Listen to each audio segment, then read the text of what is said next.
Hi, I'm Arlie Montalvo from the Riverside San Bernardino chapter of the California Native Plant Society, and I welcome you here today for our October meeting. We generally meet on the third Saturdays of the month between September and June. And we have programs and lectures and sometimes workshops or sometimes a social. So we hope that you will continue to join us. We have people in the room that are present, and then we have some people on Zoom. We will have our annual plant sales coming up in November. November 1st is the one for the Inland Empire plants, and that will be at the Riverside Corona Resource Conservation District as part of an event that will be here at the RCRCD. We have a lot of species this year, and we have lots of seeds and lots of bulbs, and we hope that you will come. So November 1st from 9 to 3. And then in the desert, in Rancho Mirage, there will be a plant sale on November 22nd from, I think, 9 to 1. I may not have that right. But what I'd like you to do is go to our new website. You can use the old website link, the same link for now. Katie will put it in the chat, I think, the website link. And take a look and click on the plant sales, and you'll get all the information for the plant sales. You'll see the flyers, and you'll see the list of plants that we'll have available for November 1st, and the list of seeds and bulbs. And later on, probably in a couple of weeks or a few weeks, Katie will likely post the list for the desert sale, but that's not ready yet. Remember, that's 3 weeks after ours in Riverside. So do come to our plant sale. It'll be great. Even more plants this year than last year. And remember that members get a 10% discount if you haven't renewed your membership. Remember, you have to renew every year. Be sure to renew and keep a record of that on your phone, because I don't know that we'll have the renewals from this month, that when people do it right now. Well, our membership list is as of the end of September. So please go on and renew your membership so you can get your 10% discount.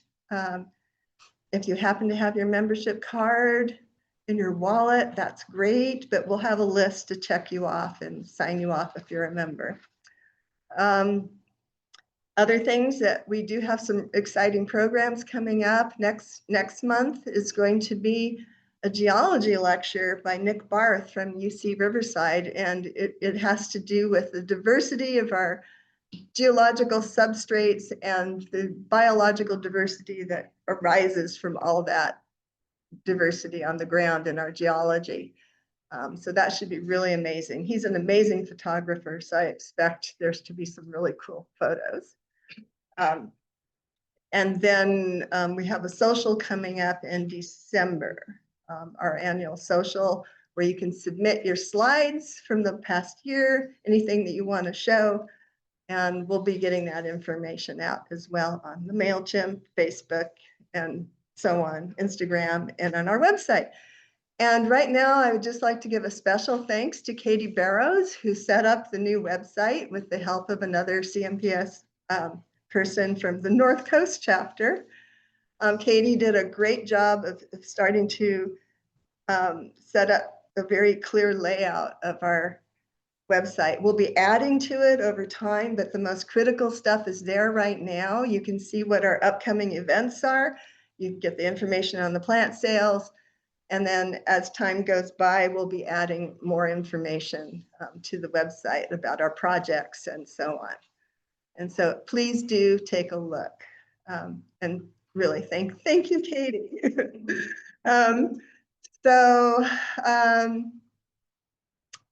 There's something that I've been wanting to announce, and that has to do that most chapters have a wonderful t-shirt. You can see this one, for example. Can they see it online?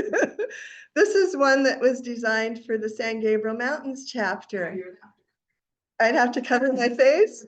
Can you see it? Okay, and many chapters have wonderful designed wonderfully designed t-shirts, and they make them available for sale. What I would like to do is get a volunteer from our membership to run a t-shirt design contest. And so if you are interested in helping with that, please contact us at our rsbcmps@gmail.com address, or cmps.org. Either will work. And I think maybe we can get Katie to put that in the chat. So I'm hoping that we get a volunteer for that. Also, if you want to volunteer for the plant sales, please do sign up. There's information on the volunteer flyer about how to contact Becky Levers. She's our volunteer coordinator, and we do need people to help set up the plant sales and to be at the plant sales. Okay, so I think I've taken enough time. Lorraine, you have a question? No, I have an announcement. Oh, Lorraine Fuentes has an announcement. Oh, nothing big deal, but back here in the corner on this bench here, I brought in some journals and magazines and calendars. 2026 calendars, all nature oriented, and they're free. Okay, so Lorraine just pick them up when you afterwards, or when you. And probably those on you that are in Zoom didn't hear this, but for those, it's good for the people that are here in person. Lorraine brought in some really cool giveaways, some journals and calendars and cool stuff. Please, those that are here, help yourself. If you come in person, you can take advantage of our door prizes and the stuff we give away. So today, we are going to have a presentation about designing gardens, just basic design principles. And that's by Brenda Spoelstra, who's a garden designer from Redlands, I believe. And she uses a lot of native plants in her landscaping designs. And so without further discussion, I'll let her tell you about what she does. Thanks. Okay, thank you. Thank you, Arlene. All this. So I'm going to talk to the room, those of you who are online. I probably won't have eye contact with you, but I can't see you anyway. So I'm just going to talk to the room. Hi, again, my name is Brenda Spoelstra, and I'm from Redlands. And the name of my business is Horticulture Buzz, LLC. And I wanted to talk a little bit about my business name, just as a little intro. There's a lot of design firms out there and businesses that really emphasize, they'll either have like an initial, either their name, or they'll take the three partners' names and just make an acronym out of it or something like that. But I feel like in general public, we're losing the term horticulture.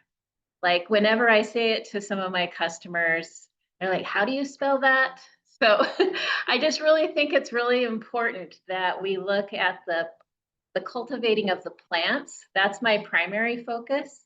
And then the word buzz is just kind of a play on bees and also business. You want to have a little buzz out there about your business. So I just wanted to kind of share, it's like horticulture buzz. That seems like a mouthful, but I really want to highlight the term horticulture because I feel like we're losing a lot of our terms just in common conversation. We don't really say the word horticulture that often, but really all of us, that's what we're concerned about, right? We're concerned about putting the right plant in the right place, how their root systems develop, how, what their size is, what their conditions are for planting. So really my focus is all about the plants and their behavior and their characteristics. So just in the name of my business, I wanted to make sure that was there. So, and this is a very basics presentation. So this is not a 4-unit course from a university level. And some of this will be redundant for a lot of you because a lot of you are pros at this already. But I did want to share just some things to remember as you're developing your own gardens, just tools and things, tools and tricks. I'm not going to give away any like trade secrets or anything, but but I am going to give you some principles to stick to when you're planning. So first of all, I just wanted to explain a little bit. Many of you might already know the difference between landscape architecture and garden design and planting design. There's even a distinction between garden design and planting design. Landscape architecture, so when you think of landscape, it's right in the word.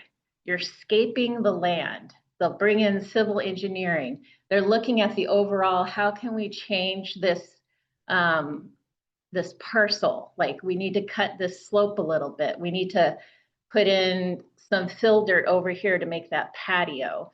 You know, we want to have a level space over here for a tennis court, things like that. Or even like a parking lot. Like, landscape architects need to figure out all kind of the engineering behind how you're using the land. That comes with a license that they have to sit for. It used to be a 9-phase licensure. So anyway, if anybody introduces themselves as a landscape architect, make sure you know what their license number is before you start working with them. Garden designers are not allowed legally to promote themselves as landscape architects. Make sure if they don't have that licensure, that's like, are you a garden designer or are you a landscape architect? So there's just that little distinction. So, but landscape architects will use a garden designer or they will use a planting designer, because there's a lot of landscape architects out there that don't really have knowledge about plants, surprising as that is. They can lay out where you'll put the trees or where you'll put the shrubs, or where you want to have some annuals, you know, where the crew will come in and like switch that out every season. They'll know that, but they really just don't have the time in their schedule to research the plants, to know how they work well together and all of that. So they will hire a planting designer or a garden designer. Planting designer only deals with plants. They don't do any hardscape. They won't do a patio layout. They won't put, you know, design your barbecue for you. It's just the plants. So that's a planting design. Garden design, they'll do your rooms, your garden rooms. So you're talking about like where your vegetable gardens will go. It's a much more broader planning of your space, of your yard, talking residential. So those are just some lingo differences just to look out for. Okay, jumping right in. When we're talking about planting design and garden design, or when we're talking about building a boat, or when we're talking about making a dress, or we're talking about going on a cruise. I don't know why I used 2 boat references there, but anyway, what's the big idea? So what are we trying to create here? That's where you start. You start in the big idea. And the reason that we start at this big idea is because we need to start big and work down to the small. So the small is the individual plant. But I want to give some background in this. My degree is actually in urban and regional planning. So I was taught and I learned a lot about the global. I have this saying that I was taught how to look at the earth from 30,000 feet. I worked at 10,000 feet, and now I'm at 5 feet with the planting design. So really what you want to do is, when you even look at your own backyard, what's the big idea? What are we trying to create here? And look at your entire parcel, not just the little corner that you want to put your plants in. What are the uses? How are you going to use the space? Are there grandkids coming around that still need to play soccer in the backyard? Are there, do you get a seasonal visitor like that likes to come and have their own nice little like refuge patio so they can have their own private space? Is that what you're trying to create? Are you trying to create a better entry statement to your house? So you just got to think about, how are you going to use the space, and how are the plants going to contribute to that use? Because basically what we're talking about is like, how are we going to live in our gardens? I don't want the garden to be something that's set aside for something else, but as humans, we need to be part and parcel of our garden space. So what kind of atmosphere are you trying to create? That can be multiple things. Is it going to be an active space? Is it going to be more of a peaceful space? Is it a space that as you're walking along, you don't really want to have any cactus or agave as you're walking along? You want it to be welcoming and soft. So what kind of atmosphere are you trying to create? Are you trying to create a wildflower meadow? Like what kind of atmosphere? So these are some things to think about. And then we get to the ecological, which you guys are all pros at. Like you have heard, and again, next week you'll hear some more. Like what's the ecological benefit of this atmosphere that you're trying to create? Is it a pollinator garden? Is it food for some local insect that you want to help? Is it habitat for birds or other small mammals? Those are the things of your big idea. Again, we're not getting into the details yet. It's just these big bubble ideas. So what I like to do is get my pen and pencil out and literally just make circles and big bubbles. Like, what's our big idea? Okay, and then the next question is, where are you? That's always the question you have to answer. Where are you? So going into land use planning a little bit, what that whole field and industry is, it's more about making it appropriate for lots of people to live in one space, or there's going to be a lot of people that are going to come into the cities, so they have to adjust things to accommodate that. But where are you? Usually it's your house, your apartment, wherever you live. So you also, then you just zoom out. Where are the nearby open spaces? Are there any? Like here, it's canyons, it's rocky hillsides. We've got the Santa Ana watershed coming through here. And then you get a little closer to your house. So then what's your neighborhood? Is there a local park? You know, what are your neighbors growing in their yards? So this is all, you're all doing research here. This is all observational type stuff. So just make another note, like where am I? Zoom out. And then down to your parcel. Does your parcel have a slope? Are you on a really super flat parcel? Do you get a lot of sun? Is there a lot of shade? Does your neighbor's tree create this really cool environment for you? Or do you need to make that for yourself? So, or maybe there's just like a specific space in a corner of your yard that's really unused.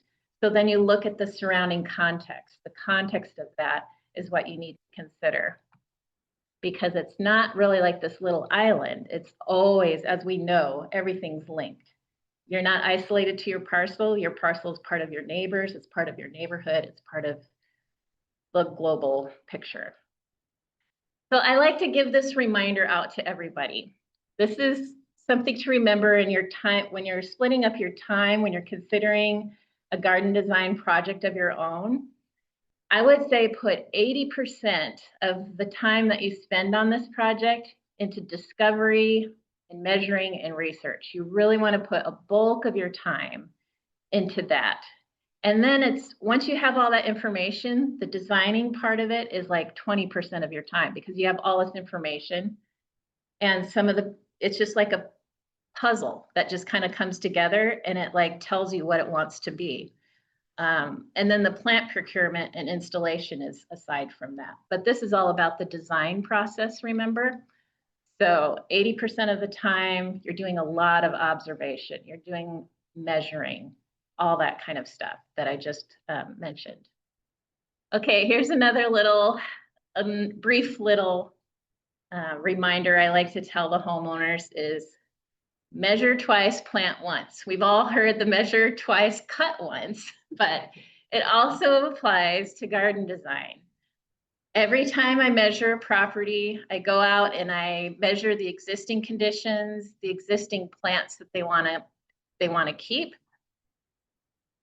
Chance it, let's see, 90% of the time I'll get home, I'll start to lay out the base map and there'll be one spot and I'll be like, oh, was that 5 feet or 7 feet away from, you know, the edge of the patio? So you got to go back and measure. But I always let my customers know that. There's a lot of high-tech ways to do measuring, but I'm going to step away from the camera for just a little bit.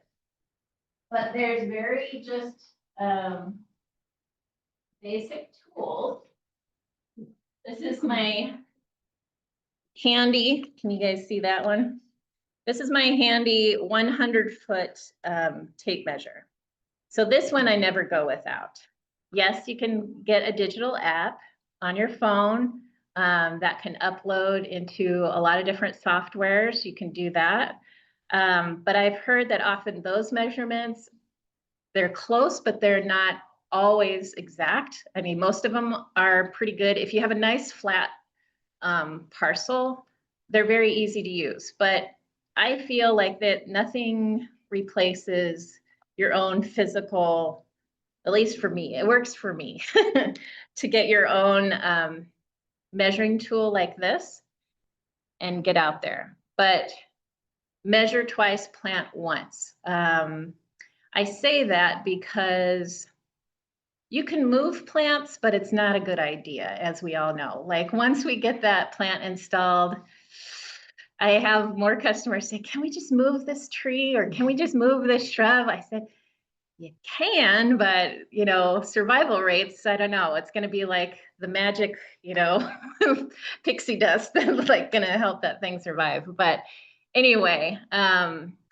first measure the entire parcel. So if you have access to a parcel map, that makes it really easy. It's usually recorded at the county. So you just go look up your parcel number. They should have a map there. The only issue with that is that if anything was built after your house was built, like a patio or some other hardscape, that's not going to be part of the recorded map, but it will at least have the dimensions of your width, your length, all of that, where your driveway is. And a lot of that guesswork is gone. You can start with your entire parcel. And then, of course, we are also very mindful of fire prevention in Southern California or just in California in general. So CAL FIRE, as you already know, I'm sure you've already had somebody speak to this, or there's things on the website referring to this. But within 5 feet of the home, you don't want to put anything planted material. It's good to put any kind of walkway or potted plants that can be moved. I saw a video presentation once where these small grasses were planted right up against the house near Cal State, and it's literally like kindling. Those things just go super fast, and the house just didn't have a chance with that. So moving that 5 feet away is what they like. And then it's the 5, 10, 20. So after 10 feet, then you can start growing your larger shrubs. And then 20 feet is where they want your trees. They don't want trees any closer than 20 feet. So, and I'm sure you've heard this before, it's the layering. So it's, as you get closer to the house, it just gets lower and then it gets higher as you move away. But what this does also, it's not just for fire prevention. When you're designing, you can't forget about the house. You can't forget about where the windows are, where the door is, all of that. So what I like to do is on the outside of the house, I'll walk around and just stand in front of the window and I'll take a look, like what do they see? So you're not going to put your large shrubs right in front of your window. You can, but that just obstructs your view. So you want to have that view corridor. So a simple way of doing that is when you're out there looking at where you're going to plant, just do a perpendicular line to the edge of your window. Just draw it all the way out to your boundary line and see where that, we call it a view corridor. See where that view corridor is when you're looking out that window. And then you start to think about the sizing and the shapes of your plants that you want to enhance that view corridor as you're looking out your window. So if you have a beautiful view of the mountains or something like that, unless if you want to obstruct the view from a neighbor, you know, there's all these kind of things. But measure twice, plant once. Okay, the next thing we think about is a plant palette. Not getting specific in your plants in particular, but we're looking at color and texture. So this is still big ideas. We're still looking at, do we want pinks? Do we want true greens? Do we want the nice blue-gray colors? Do we want yellow, purple? There is a mallow, it's in the blog, just had it on the CNPS, is the next rare plant discovery. And the flower color of that mallow is so beautiful, but it's up in Central California, so it's not for our area. But as a designer, when I see a new color other than like lavender or yellow, I get really excited. So, so you can think of garden design just like you would your house, like the interior of your home. There's nothing wrong with saying, I want a restricted color palette here. I want to stay to just a white garden. I want to stay with just a purple garden. It's your garden. It's no one else's garden. So you can do that. What that does is that it hones in onto a continuity that's visually just more easy on the eye. It's kind of like looking at a painting where they have hot colors, cool colors, all different sizes. And it's kind of hard to look at, you know, like when you see some artwork, it's like, why is that so jarring? It's because of the balance of colors and textures are a little bit off. So just think in big terms, color and texture. So here's some things to explain that plant palette. So you can do monochromatic or bichromatic. So monochromatic just means if you want to just stick with the purple flowers, you know, select those plants that have that kind of flora. Biochromatic, if you want to go opposite ends of the color wheel. So if you want to do yellow and blue, that's pretty cool. If you want to do red and green, that's pretty awesome. So if you want to do that sort of, or you can stay over in your cool end or just in your warm and create a really hot garden, like your oranges and yellows or reds, you know, and really heat it up. Complementary textures. This is a little bit subjective, but I always feel like complementary textures are things that you want to group together. It actually highlights the plants themselves. If you have a bunch of shrubs that from a distance, they all kind of have that same texture, but it's a different color of leaf. They go together, but complementary is more like, how are you going to create some contrast there so they all look like it's almost like a floral bouquet. Like you want some wispy stuff, you want some little detailed things. So complementary textures is one part of it. The plant personalities. So this is another thing to keep in mind about your plant palette.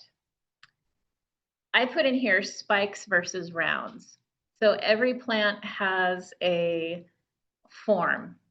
And if any of you, are taking notes or whatever, we have on the CMPS website, there's a wonderful blog on garden and garden design, and she has all these principles in there. But the plant personality, you really have to think about as a person coming onto the property, what are the things do you want to happen?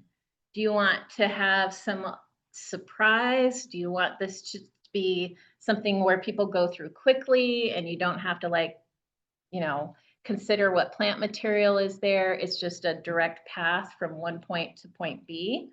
So spikes tend to read like unhospitable, and rounds are more just softer. Just as humans, we just like the rounder shapes.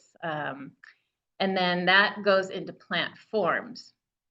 So it's always a good idea. So when you're layering all of these, the ground covers, the shrubs, the annuals, large shrubs, and trees, it's considering the plant form itself. Now, when I was first starting, I was like, landscape architecture, what's that? And there's actually architecture in the plant itself. So you're going to have like the Arizona cypress tree. The architecture of that is closer to a column. So that's just going to go straight up. A redbud tree is going to have more of a canopy shape to it. So when I say plant form, that's the things that you need to consider. And then mounding plants, like there's so many mounding plants. Probably Verbena de lamina. I mean, that's a verbena plant. It just grows in a mounding form. Spreading plants are more of your ground covers like bee's bliss, salvia. So it's all those things that you keep in consideration when you're laying out your garden design. Every plant has their own personality. So that seemed a little detailed, but it's all those things that you're thinking about as you're coming up to your next step of a plant design. So the next thing is your site analysis. So we've got our measurement, right? We've already have that.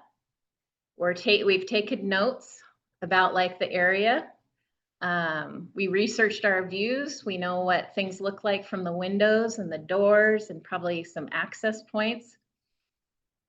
And function ideas. How are we going to use this space? So then it's just a bubble diagram. Truly, it's just a bubble diagram. It's this one had the customer wanted more of a central garden in her front yard. And then there was a slope up on the left side. And then I had to be conscious of the street view, which is there on the bottom. And then to have a catch basin that comes and sweeps around that. So really, this is just big bubble kind of concept ideas. She had an existing broken concrete pathway there too, alongside her driveway. So really the site analysis, even though analysis sounds really scientific, you're really just kind of like analyzing all these pieces of the puzzle together to come up with your garden design. So here's some reminders. Since this is CNPS, this is all about the plants, some plant palette reminders. So one-off plants in your plant design are your specimen plants. Like if you're using a lot of, if you're using buckwheat in your palette, those are good for multiples. Like you can make a nice drift with those. But a one-off specimen plant, it was something you probably spent more money on. Maybe you got a larger one than you would any other plant. Can be a focal point plant. This can accentuate an entry statement that you want to make to your home. So those are your one-offs. You're not going to buy multiples of those specimen plants. And then generally speaking, you've probably heard this before, I know this is hard to hear, but limit the number of plant types. So by that, I mean, we're not buying one of each plant and somehow getting them to work, like shoehorning them in. But the idea with planting design is if you limit the number of plant types that you have, there's much more continuity to your landscapes. There's an old song from PBS, like one of these things is not like the others. So it helps with that you can repeat these limited palette throughout. Now, I'm not saying make it all the same everywhere, but there are some bass drums is what I call them. The bass drums you like to repeat, and that creates a rhythm for your garden. So resist the temptation. The plant sale is coming up. Believe me, I have killed many plants. I have spent way too much money on plants that I would have loved to see grow, but that are not suited for your microclimate. I know you guys all know this already. And then B, if they aren't part of your design theme. So you got to go back to the big idea. What was your big idea? So when you go to the plant sale, please take some time this week to think about what's the big idea? What are you trying to create? And then stick to that plant list. I've done it, maybe you've done it, where you go to a plant sale and those poor little things sitting there 1 gallon plants on your porch, and it's like, I really love you, but I don't have a place for you. But we fall in love at plant sales. But the key is it'll save you money and it'll save you effort. Because if you're buying plants that don't fit into your microclimate, or if they don't fit into your context, you've just spent some money that could have gone to a plant that will work. So I just kind of put a little sarcastic thing. Why can't I plant one of every plant? You can, but it just won't look like a designed garden, and it won't look like it has a central theme. Luckily for us, California native plants, what grows together goes together. So some of it is really forgiving. There's not a hard and fast rule, but you know, there's so many websites that have, if you want a chaparral garden or if you want a riparian garden, they'll give you the full list of plants to buy. It's like the guesswork is pretty much gone. You just have to know what your parcel has. You need to understand what your parcel microclimate is, what your context is, and if it's appropriate to plant that. So then I just kind of mentioned this already. So there's themes. So what you do is you take cues from nature. If you want a desert theme, go out to the desert. How many plants are actually there? I've seen a lot of overplanted cactus gardens.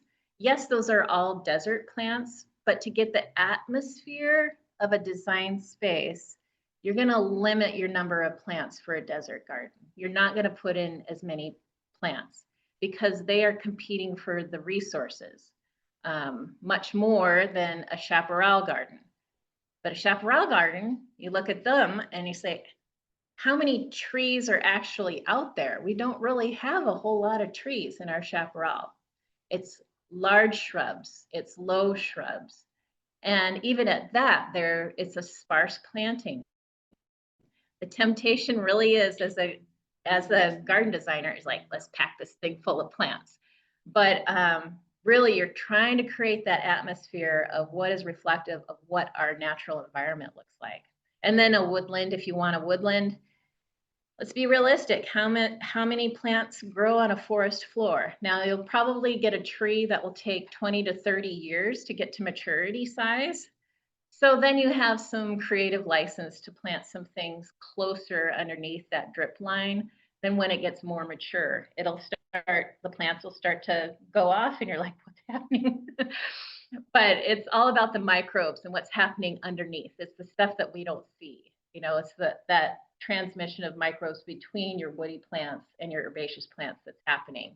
And it's saying, I'm going to kick you out because I need the resources here. So it's those types of things to keep in mind when you're designing as well. So then here I have a little picture of a final draft that I did. So basically, to bear in mind, you always want to, if you're going to do a drawing, if you're going to sit down, buy a big piece of 24 by 36 paper, always scale the drawings. So there's different scales. I use 1/4 inch equals a foot. There's some nice scales out there that you can get, and it has an automatic little numbering there. But usually 1/4 inch scale is a good scale because then your plants are still sizable enough to where you can see them. And just throw a few dimensions on there as far as spacing goes for your plants. Up at the top of the picture there, you see this horizontal line and these little vertical lines. That's because I'm measuring off the distance between each plant. And then we know that plants don't grow in circles, right? Like maybe somewhere they're trimmed down to circles, but generally speaking, they're going to grow however they're going to grow. They're going to look for sun. They're going to look for an open spot to branch out. But when you're planning, all you do is you take the information that comes on the plant tag. It already tells you what the diameter is going to be in full growth. So when you're laying these things out, always draw to full growth dimensions. And you want to have this paper with you when you're planting because it's really tempting to get out there and just start putting things in the ground. And then later it's like, oh, wow, these are growing on top of each other. I do it too, even especially the spreader plants, the spreading type that will grow up to 6 to 8 feet in diameter. When you put that little 1 gallon in, it's already maybe a 1 foot diameter plant. And then you're like, oh, I think 4 feet will be enough room for the next plant. Guess what? It's not. It's going to be looking like something like this. The branches are going to grow over like this. And then what happens? Maintenance goes up because then you're out there pruning how you want this thing to look. And then as we all know, just avoid planting underneath trees. We've all seen the image of a tree with some colorful pansies or other annuals right at the trunk of the tree. But I think all of us kind of know that that's just not good practice. So when you're laying this out, kind of resist that temptation to like, well, the tree's not going to be this big, so I'm going to put some plants in there. What you put underneath there when your tree is growing are your annuals. So just feel free to get some seed, get your annuals growing in there if you don't want it to look so sparse. And then as that tree grows, you can start, reducing the amount of annuals that you put there. And then label, label, label. Label your plants on the plan. Then your guesswork is gone. Like, what was this? Was this the ashy leaf buckwheat or was this the California buckwheat? And another way you can do that is just make the plant symbols look a little bit different. The other thing we do is we color our plans. So you can go through and just color each plant and give it a specific color. So when you go out there, it's easy to identify. It's like, oh yeah, this is what I planted there. But label, label, label. If I can say that 100 more times, that'd be great. And then keep a list of what you have planted. And then keep notes of what worked and what didn't work. All of us, 100%, all of us plant things and they don't work. You can have a professionally installed garden. You can spend $27,000 to convert your front yard, which is all grass, into a California native garden, and you will have plant failure. But you want to know which one failed. You want to know what didn't work and why it didn't work. Is it the solar orientation? Was it the soil type? Was it how I watered that plant? So just keep track of that, but your labels are your starting point. Without the label, it's kind of, unless if you can look at it and know what it is, that's great. I'm finding that most, or a lot, not most, some landscape contractors cannot identify a plant just by looking at them, especially when you start moving into the natives. Now, native plants are getting more mainstream. You can finally go to a nursery and there'll be some native plants there. Like, yes. And I still dream for the day when we don't have to distinguish between native and exotic because the exotics won't survive. I mean, we will have so much water restrictions that they probably won't even be in our nurseries. So until that day comes, just label your plants and know where they are on the plan. So here it is. Okay, we've got in, we're doing good. So this is the culmination of all the things I talked about. So basically, your plant list, your plant design, and then inspiration photos. I forgot to go over that a little bit, but there is absolutely no harm in going on Pinterest or any other social media or going around to botanical gardens, take pictures. We all get inspired by different things. Maybe you're on a trip somewhere and you see this massive oak tree and like what's growing underneath it, you take a picture. And the inspiration is what helps us, motivates us, but it also keeps us going sometimes. It's like we have that dream, we have a vision of what we want our spaces to look like. So when you're organizing it, when you're getting these lists together, you can go back to that dream picture and say, yeah, that's my inspiration. That's how I want to feel in my garden. So I didn't speak about it as much, but the reason why I want all of you to get really, really familiar with your own parcel. I know there's some of you that we can't really do the heavy lifting, or there's some things that we just want low maintenance, but I really want you to be in your gardens. I also have a certificate in horticultural therapy. It's a very old practice of rehabilitation from hospital stays to where it has reduced even the amount of medication that you need to take during recovery. But there's a lot of research out there that the more time we spend in our outdoor spaces, invite others. So if you do have people over, it's always awesome to come into the garden and socialize there. It's more relaxing. with open air, people relate to each other better. Breathing becomes much easier. Your blood pressure reduces, all that sort of thing. So we can get to the specifics of plants and how to organize them. That's why I wanted to highlight atmosphere. What kind of atmosphere are you creating in your garden? And then when you have to do maintenance on your garden, invite people over. It's like, what do you mean? You're going to invite people over to do your yard work? Like, well, maybe attach a pizza party onto it or something. But it really is good for people to get their hands in the dirt, get to smell the leaves. Like, why you enjoy it? Just go ahead and share that with other people. You know, make that part of your social interaction too. So that's all I have for today. But I really just appreciate the time of being here and talking to others that are plant-minded. But the key factor is don't be afraid to get organized around your plant gardens. When you're thinking about buying plants and sharing plants and all of that, it really truly does help with budget and effort if you have a plan in place first.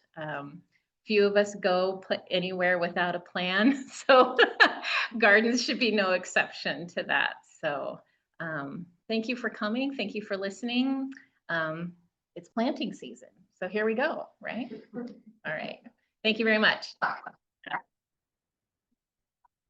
Question. All right. There are questions. See if I can hear Katie. Any questions? Yes, we have one here. Peter. Yes, what's your question, Peter? How do you address landscape design in an existing garden where you don't want to start with a clean cut? Otherwise, you have existing trees or plants that you want to keep there. Right. Yeah. Can you repeat the question? Yeah, I'll repeat the question. How do you address landscape design when there's plants there that you want to keep and you don't want to start from zero? This is part of what I always ask whoever I'm working for. It's in my survey. I said, are there plants you absolutely want to keep? You know, are there trouble plants that you want to remove? So I really feel like existing plants start to create that ecosystem that is living in your yard already.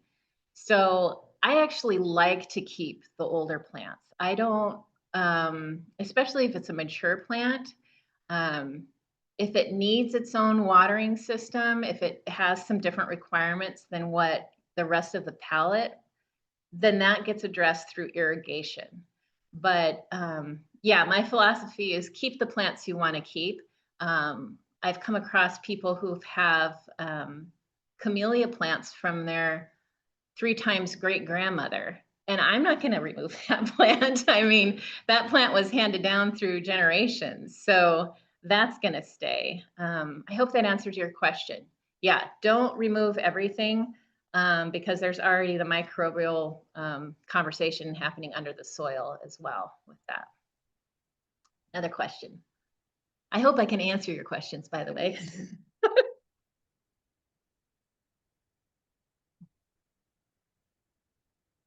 He's asking, where can you buy native plants?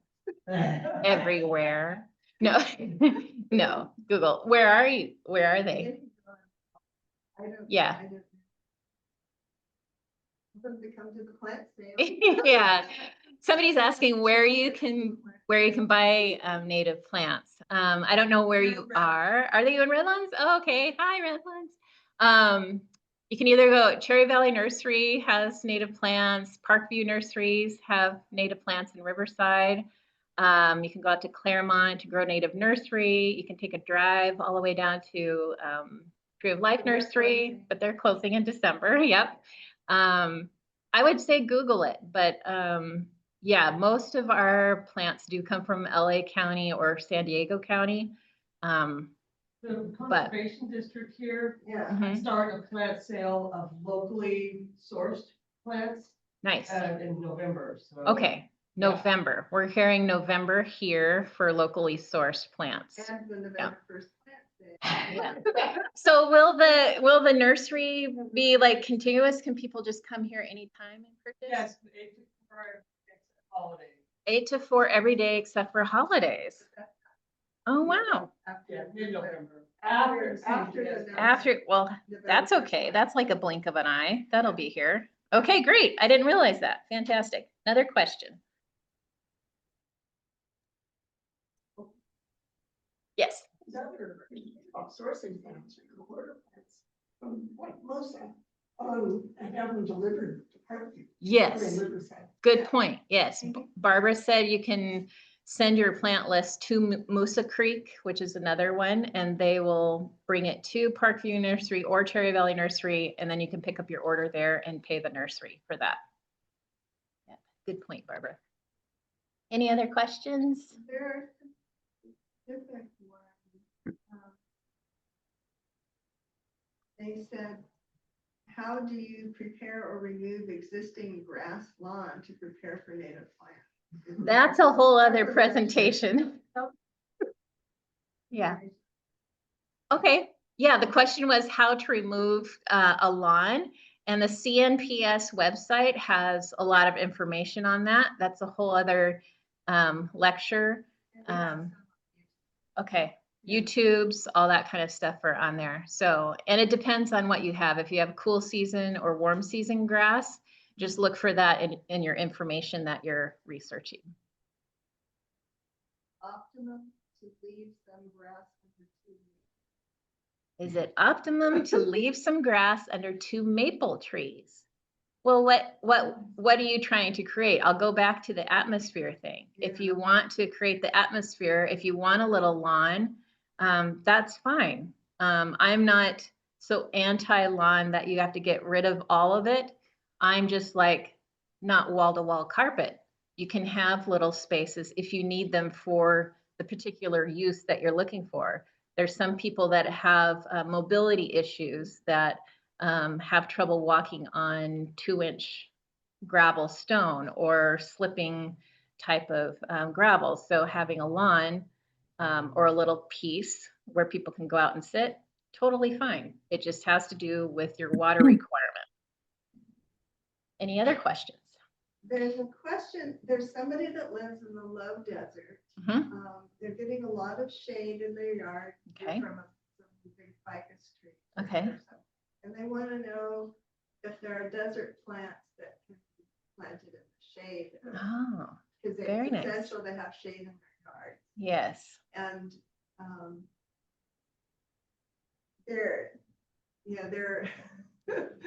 there's a lot of, if they go on well, let's see. Katie Barrows will have a bunch of different plants at the desert plant sale. Okay. Okay, and Rancho Mirage. Okay. Most of those are full sun plants. Okay. There are some desert plants that can tolerate shade or a light shade. Mhm. And so what they would need to do probably, they can go on Calscape, tell them they can go on Calscape and look up individual plants. But when they're out in the desert, pay attention to what's in the shady canyons. Yeah. So Arlene's kind of feeding me information here Yeah. for those of you that are online. There's a question about a desert plant that can grow in the shade because one of our members has a tree shading her yard, but she's out in the low desert. Again, CNPS has a sale that's going on out there, and most of them are full sun, right? Yeah. But Katie would know if there are some that are Okay. shade tolerant that will be at that sale. I just don't know. And what's Katie's last name? She's- Katie she- Barrows would she- know the answer to that question. She's Okay. she- also Calscape. It Okay. will say if. Yeah. Okay. Okay, when Are you there, Brenda, Katie? Brenda, there is another couple questions in the chat. Okay. One is from Susan. She's asking, how do you use a limited palette when you have a big range between shade and full sun? And what works in one place may not work a few feet away. And then there's a second part of that question. So Yes. yeah. That's great. And I have the same condition and everybody has that. Like, if you have a 2-story house, the north side of your house is going to be a lot shadier than the full west or the southwest. So how does the question was, how do you use a limited palette if you have really shady areas and really sunny areas? Well, then what's the leader in this? The leader is your context. So if your context changes, then your plant palette is modified. So change that limited palette. You're going to have a limited palette for your sunny areas and a limited palette for your shady areas. The idea of that and the concept of that, there are some that will work between a partial shade, full shade, and full sun.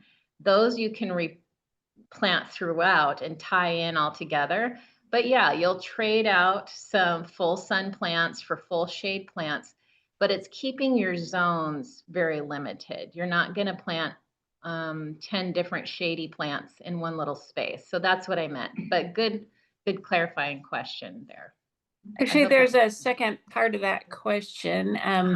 She said she's in an HOA. The yard has 6 mature ficus trees which block the western sun. In the low desert, this is essential.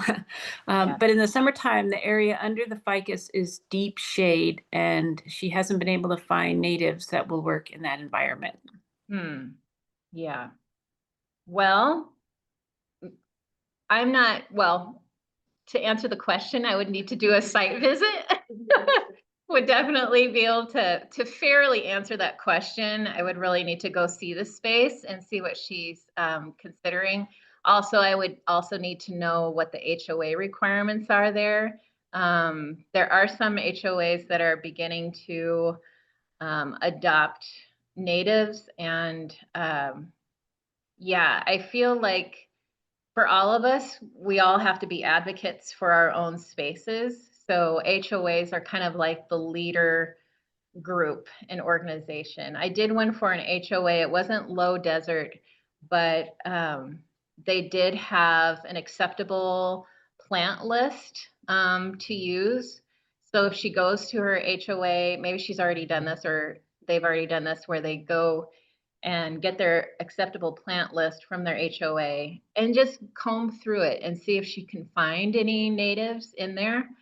And then if there aren't, if they come back with some kind of response, she just needs to find what would be a nice equivalent visually, because HOAs are more concerned about aesthetics than how things grow.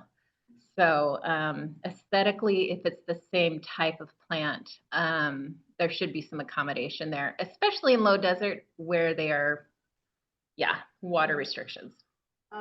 They can also go on Calscape and they can filter. Yeah, Calscape's new, they updated their website. Calscape has updated their website this last year, and there's a lot more filters on there that you can click on and specific to your city. So that's another good tool. Anything else? Okay, I have another question. Okay. What native plants work best on a steep bank? Steep bank. Again, I'm going to go back to my garden design tips. This isn't about like specific plants. This is about how you address your garden design. So it depends on what direction it's facing. It depends on if there is prevailing winds. Depends on what kind of solar and water there is. So I can't really answer questions about specific plant material. And even in that, even if you were to give me your site conditions, I would still need, as a plant designer, to go out and see it and stand in it. That's just my design process. I didn't mention this in my presentation, but garden designers and landscape contractors are all now starting to face AI designs.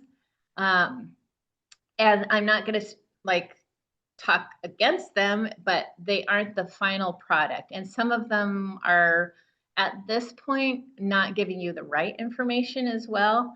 But if you do like an online type of a garden design, like you type in slope, what kind of California native, they will give you a palette to choose from.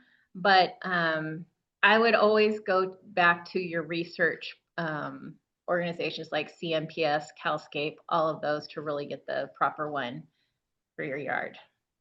Anything else?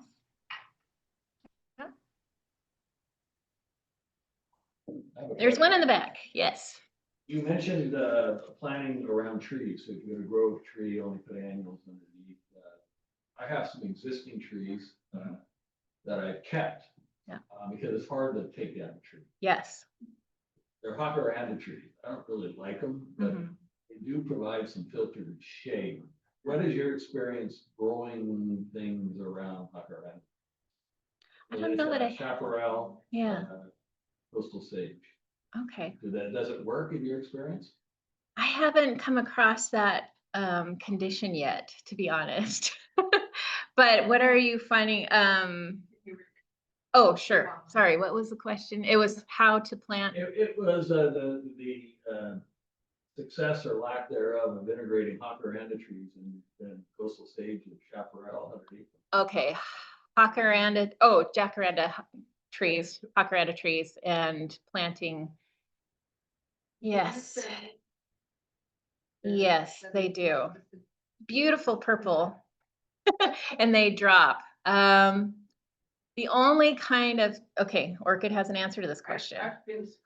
You have been successful. Okay. Can you answer this question? Success. That's the answer.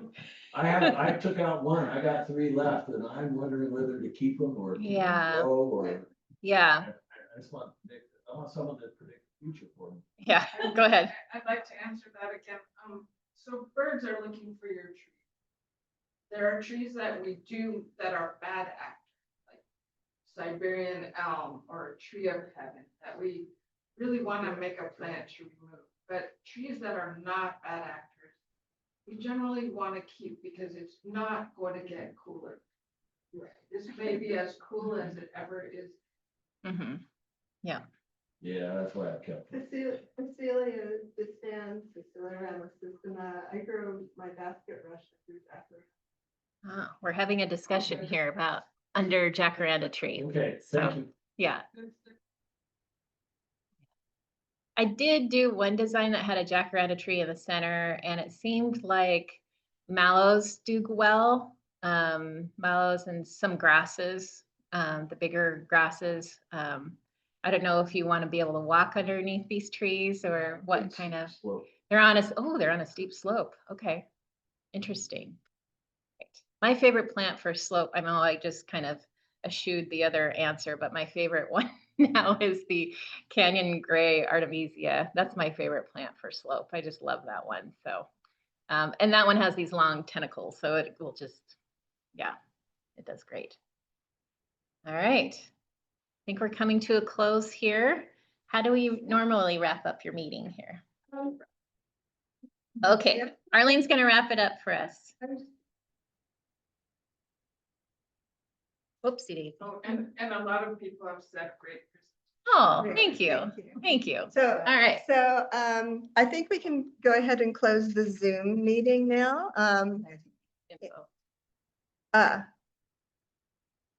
Sorry. That's That's all right. So Katie, we can go ahead and close the Zoom session. I just